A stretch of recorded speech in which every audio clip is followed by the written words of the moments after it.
Most people are terrified of the silence that follows a closing door. For them, it's the sound of rejection.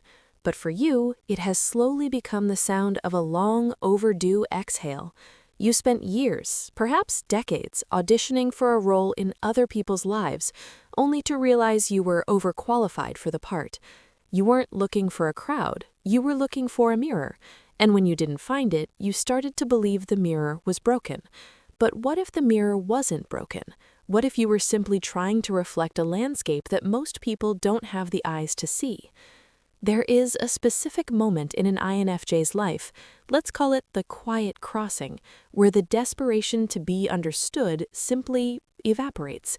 It's not a door slam fueled by anger, and it's not a retreat fueled by depression.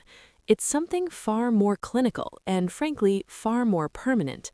By the end of this exploration, you'll understand why your current preference for solitude isn't a symptom of social failure, but the final stage of your psychological evolution.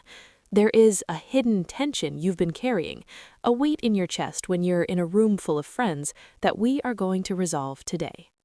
As an INFJ, you possess a high-functioning introverted intuition, NI. This isn't just gut instinct, it's a biological pattern recognition engine that runs in the background 24/7. When you walk into a room, you aren't just seeing people, you are seeing the architecture of their insecurities, the subtext of their sentences, and the gaps between who they are and who they pretend to be.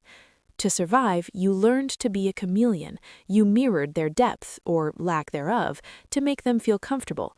But mirroring is an active process. It's a simulation, and simulations require immense processing power.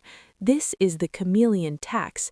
You leave a party feeling exhausted not because you hate people, but because you just spent 3 hours running a high-intensity simulation of a normal person for the benefit of people who wouldn't recognize the real you if you stood right in front of them. The tragedy of the INFJ youth is the deep dive attempt. You meet someone, they seem interesting. You decide to take them to the deep end of the pool. You talk about the meaning of suffering, the patterns of history, or the strange beauty of a dying star. And then you see it, the look. It's a glaze over the eyes, a polite nod, a quick pivot back to the weather or the weekend. In that micro moment, you realized they didn't run out of interest, they ran out of capacity. They hit the floor of their ocean while you were still just getting off the boat. Eventually, the pattern becomes undeniable. You realize that many people love your function, but they don't love you. They love the way you listen. They love how you solve their emotional crises. They use your empathy as a free therapy session, an emotional dumpster for their unprocessed baggage. But when you try to share your inner world, the room goes silent. You realize you've been holding together dozens of shallow connections where you are the only one doing the heavy lifting. You are the architect, the builder, and the janitor of the relationship. This is where the shift begins.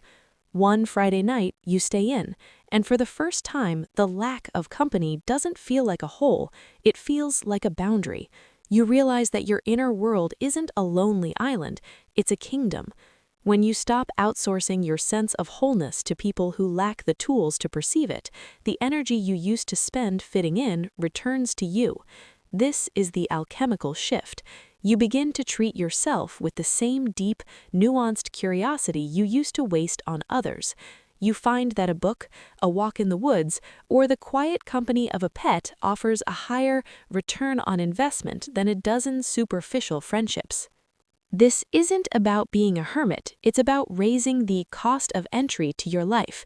You aren't closed for business, you've just stopped offering discounts. If someone cannot match the depth you offer, you simply choose not to engage in the simulation. You've learned that being alone is a far lighter burden than being lonely while with people. You are now operating from a place of sovereign solitude. You are complete by yourself. If a person comes along who can actually swim in the deep end without drowning, you'll welcome them, but you are no longer holding your breath waiting for them to dive. Remember that tension we mentioned at the start? That weight in your chest when you're in a crowd? That was your intuition telling you that you were trying to fit a gallon of soul into a thimble of social expectation. The weight disappears the moment you stop trying to shrink. You aren't broken. You've just finally decided to stop auditioning for people who don't even know what play they're watching. Stay sovereign.